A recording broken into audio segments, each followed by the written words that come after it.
ಇಲ್ಲ ಆರಿದೆ ಅಲ್ರಿ? ಹಾ ಇವಾಗ ಆರಿದೆ. ಹಾ. ಹಿಂಗೆ ನೋಡಿ, ಇದು ಒಂದ್ 2-3 ಮಿಕ್ಕಿದೆ. ಹಿಂಗ್ ಮಾಡಿದ್ರೆ ಸಿಪ್ಪೆ ಹಿಂಗ್ ಬಂದ್ಬಿಡೋದು ಕೈಯಿಂದ. ಇವತ್ತು ಆಕ್ಚುಲಿ ಇದಕ್ಕೆ ನಾವು ಏಲಕ್ಕಿ ಹಾಕ್ತಿವಿ, ಬಟ್ ಚಾತುರ್ಮಾಸ ಆಗಿರೋದ್ರಿಂದ ವಿತೌಟ್ ಏಲಕ್ಕಿ ದೇವ್ರಿಗೆ ನೈವೇದ್ಯ. ನೋಡುಗರಿಗೆ ಹೊಸ ರುಚಿ ಯೋಗ, ಮನೆ ಮನೆ ರಸದೂಟ, ಮನೆ ಮನೆ ರಸದೂಟ. ಒಳ್ಳೆ ಪ್ರೋಟೀನು, ಪುಷ್ಟಿ. ಮಕ್ಳಿಗೆ ಆಟ ಆಡ್ಕೊಂಡ್ ಬರ್ತಾರಲ್ಲ, ಆಟ ಆಡ್ಕೊಂಡ್ ಬಂದಾದ್ಮೇಲೆ ಮನೆಗೆ ಬಂದ್ಮೇಲೆ ಇದು ಒಂದು ಉಂಡೆ ಕೊಡ್ಬೋದು. ಒಳ್ಳೆ ಪೌಷ್ಟಿಕಾಂಶದ ಉಂಡೆ. ದಿವಾನ್ ಪೂರ್ಣಯ್ಯನವರ ಪಾರಂಪರಿಕವಾದ ಕಡಲೆಕಾಯಿ ಉಂಡೆ. ಒಂದೊಂದು ಕಟಮ್ ಕಟಮ್ ಅಂತ ಕೊಡದಾಗನು ಬೆಳ್ಳುಳ್ಳಿ ರೊಟ್ಟಿ ಸೇರಿ ರುಚಿ. ಆಹಾ.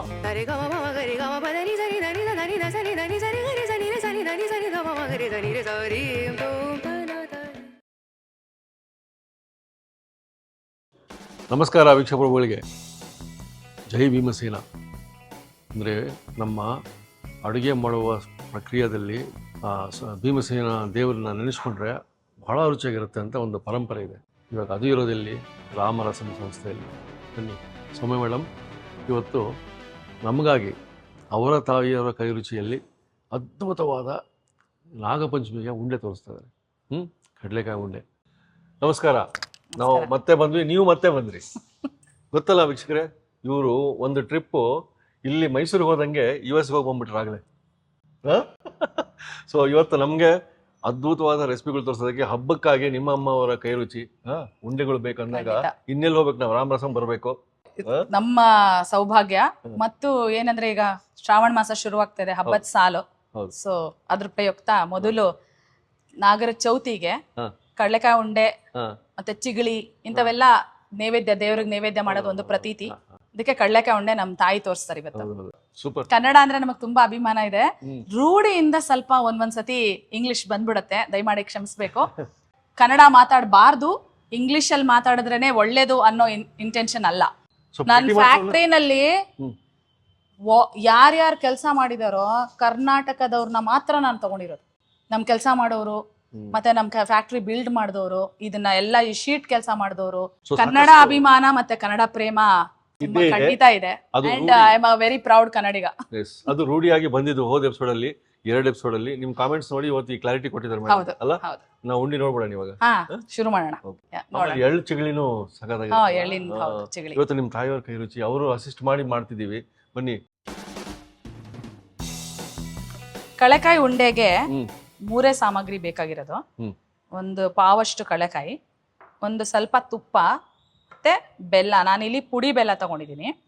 ನಾವು ಪುಳಿಯೋಗರೆ ಪೌಡರ್ಗೆ ಹಾಕೋದೇನೆ ನಾವಿಲ್ಲಿ ಯೂಸ್ ಮಾಡ್ತಾ ಇದೀವಿ ಈ ಪುಡಿ ಬೆಲ್ಲನ. ಇವಾಗ ಈ ಕಡಲೆಕಾಯಿನ ಮೊದಲು ಹುರ್ಕೊಳ್ಬೇಕು. ಹುರ್ಕೊಂಡು ಆಮೇಲೆ ಅದನ್ನ ಹೇಗ್ ಮಾಡೋದು ಅಂತ ನೋಡೋಣ.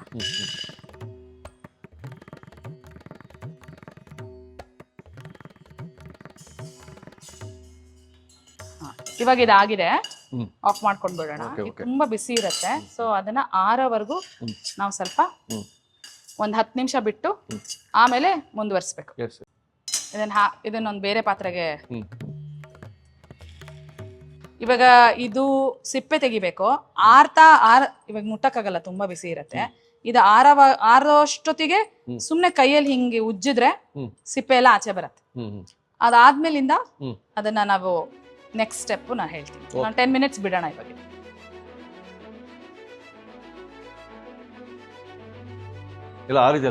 ಇವಾಗ ಆರಿದೆ. ಹಿಂಗೆ ನೋಡಿ, ಇದು ಒಂದ್ 2-3 ಮಿಕ್ಕಿದೆ. ಹಿಂಗ್ ಮಾಡಿದ್ರೆ ಸಿಪ್ಪೆ ಹಿಂಗ್ ಬಂದ್ಬಿಡೋದು ಕೈಯಿಂದ. ಸೊ ನೀವು ಒಂದ್ ಬಟ್ಟೆನಲ್ಲೂ ಹಾಕಿ ಹಿಂಗ್ ಕುಟ್ಟಿದ್ರೆ ಎಲ್ಲಾ ಸಿಪ್ಪೆ ಬಂದ್ಬಿಡತ್ತೆ ತುಂಬಾ ಚೆನ್ನಾಗಿ. ಇದನ್ನ ತೆಗ್ದಿಟ್ಕೊಂಡಿದೀನಿ. ಇವಾಗ ಇದನ್ನ ನಾವು ತರ್ತರಿಯಾಗಿ ರುಬ್ಕೋಬೇಕು. ಇದನ್ನ ಮಿಕ್ಸಿಗೆ ನಾನು ಹಾಕಿ ತೋರಿಸ್ತೀನಿ ಹೇಗೆ. ಆಮೇಲೆ ಇಲ್ಲಿ ನಾವು ಪಾಕ ಮಾಡ್ಕೊಳ್ಳೋಣ. ಇವತ್ತು ಆಕ್ಚುಲಿ ಇದಕ್ಕೆ ನಾವು ಏಲಕ್ಕಿ ಹಾಕ್ತಿವಿ, ಬಟ್ ಚಾತುರ್ಮಾಸ ಆಗಿರೋದ್ರಿಂದ ವಿತೌಟ್ ಏಲಕ್ಕಿ ದೇವ್ರಿಗೆ ನೈವೇದ್ಯ.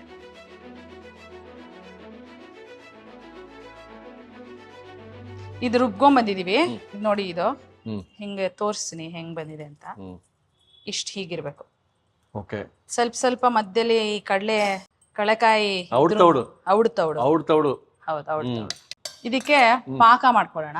ನೀರಿಲ್ದಲೆ ಪಾಕ ಹಾಗೆ ಮಾಡ್ಕೋತಾ ಇದೀವಿ. ಫಸ್ಟ್ ತುಪ್ಪ ಹಾಕೋಬೇಕು. ಬಾಣ್ಲಿ ಒಂದ್ ಸ್ವಲ್ಪ ಕಾದಿದೆ.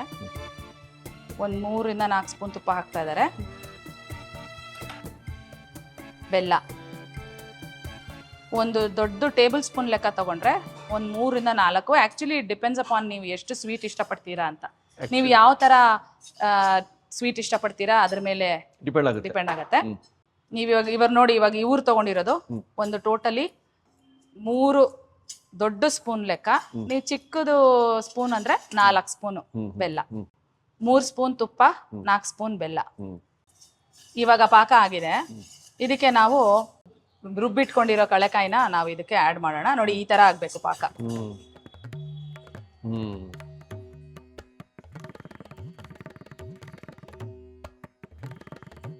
ಇವಾಗ ಇದನ್ನ ಈ ಪಾಕನ ನಾವು ಈ ತರ ಸ್ಪ್ರೆಡ್ ಮಾಡ್ಕೊಳ್ಬೇಕು. ಈ ತರ ತುಂಬಾ ಬಿಸಿ ಇರುತ್ತೆ, ಹಾಗಾಗಿ ಇವಾಗ ಇದನ್ನ ಈ ತರ ಹೀಗೆ ಮಿಕ್ಸ್ ಮಾಡ್ಕೊಳ್ಳಿ. ಸ್ವಲ್ಪ ಬಿಸಿ ಇದ್ದಾಗ್ಲೇನೆ ಕೈಗೊಂಚೂರು ತುಪ್ಪ ಹಚ್ಕೊಂಡ್ರೆ ನಿಮ್ಗೆ ಅವಾಗ ಬಿಸಿ ತಾಕಲ್ಲ ಕೈಗೆ.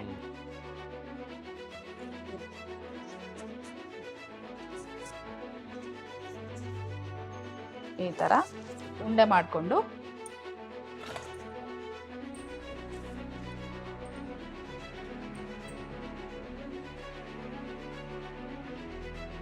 ಒಂದ್ಸತಿ ಒಬ್ರು ಮಾಡ್ಕೊಟ್ಟು ಹಿಂಗ್ ಇನ್ನೊಬ್ರು ಅದನ್ನ ಒಂಚೂರು ಗಟ್ಟಿ ಮಾಡೋದು ನಮ್ಮ ಮನೇಲಿ ಒಂದು ಪದ್ಧತಿ. ರೂಢಿ. ಆಮೇಲೆ ಚಿಕ್ಕ ಮಕ್ಳುನು ಅಷ್ಟೇ, ಚಿಕ್ಕ ಮಕ್ಳಿಗೆ ಕೆಲಸ ಕಲ್ಸೋದು ತುಂಬಾ ಒಳ್ಳೆ ಒಂದು ಟಿಪ್ ಇದು. ನಾವೆಲ್ಲ ಹಿಂಗೆ ಕಲ್ತಿದ್ದು. ನೋಡಿ ಎಷ್ಟು ಸುಲಭವಾಗಾಯ್ತು, ಬೇಗ ಆಗತ್ತೆ. ಮಕ್ಳುನು ಇದು ತುಂಬಾ ಇಷ್ಟಪಟ್ಕೊಂಡು ತಿಂತಾರೆ. ಇದಕ್ಕೆ ನೀವು ಬೇಕಾದರವರು ಏಲಕ್ಕಿ ಹಾಕೋಬಹುದು. ಅವಾಗ ಒಂದ್ ಸ್ವಲ್ಪ ಬೇರೆ ತರ ಘಮ, ಒಳ್ಳೆ ಪ್ರೋಟೀನು, ಪುಷ್ಟಿ.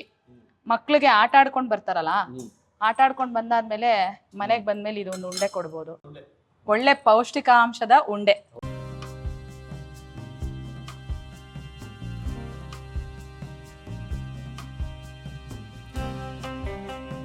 ದಿವಾನ್ ಪೂರ್ಣಯ್ಯನವರ ಪಾರಂಪರಿಕವಾದ ಕಡ್ಲೆಕಾಯಿ ಉಂಡೆ. ನಾನು ಇದನ್ನ ನಮ್ಮ ಅಜ್ಜಿಯಿಂದ, ನಮ್ಮ ತಾಯಿಯಿಂದ ಕಲ್ತು ಇದನ್ನ ಇವತ್ತು ಹೇಗ್ ಮಾಡೋದು ಅಂತ ಇಲ್ಲಿ ಮನೆ ರಸದೂಟದಲ್ಲಿ ತೋರಿಸಿದೀವಿ. ನಮ್ಮ ಕೆಲಸ ಸ್ಟಾರ್ಟ್ ಇವಾಗ. ನಿಮಗೆ ಕಟ್ ಮಾಡಿ ತೋರಿಸಿ ಮೊದಲು ನಿಮಗೆ ಅದ್ಭುತವಾದ ದಿವಾನ್ ಪೂರ್ಣಯ್ಯ ಅವರ ವಂಶದ ಪಾರಂಪರಿಕ ಉಂಡೆ. ಈ ಗಳಿಗೆ ಕಾಯ್ತಿರ್ತೀವಿ ನಾವು, ಯಾಕಂದ್ರೆ ಅಡುಗೆ ಮಾಡ್ಬೇಕಾದ್ರೆ ನೋಡ್ಬೇಕಾದ್ರೆ ನಮ್ಮ ಬಾಯಲ್ಲಿ ನೀರು ಬರ್ತಾ ಇರ್ತದೆ, ಅಷ್ಟು ಅದ್ಭುತವಾಗಿ ತೋರಿಸ್ತಾ ಇರ್ತಾರೆ. ಇವತ್ತು ರಾಮರಸಂ ಅವರ ಶೈಲಿಯ ದಿವಾನ್ ಪೂರ್ಣಯ್ಯ ಅವರ ಮನೆತನದ ಒಂದು ಪಾರಂಪರಿಕ ಉಂಡೆ. ಸೊ ಇದನ್ನು ಬಿಡಲೇಬಾರ್ದು. ಟೇಸ್ಟ್ ಮಾಡಿ ಹೇಳ್ಬಿಡೋಣ ಇವಾಗ. ಆಹಾ,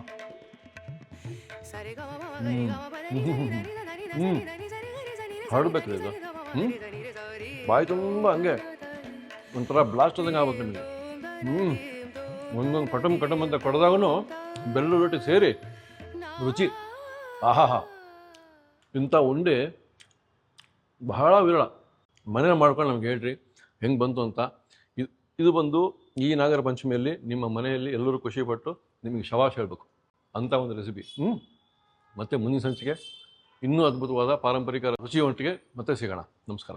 ಪಾಕಶಾಸ್ತ್ರದ ವಿಧ ವಿಧ ಪ್ರಯೋಗ, ನೋಡುಗರಿಗೆ ಹೊಸ ರುಚಿಯೋಗ. ಮನೆ ರಸದೂಟ, ಮನೆ ರಸದೂಟ. ಇನ್ನೂ ಅನೇಕ ಸ್ವಾದಿಷ್ಟ ರೆಸಿಪಿಗಳಿಗಾಗಿ ಸಬ್ಸ್ಕ್ರೈಬ್ ಮಾಡುವುದನ್ನು ಮರೆಯಬೇಡಿ.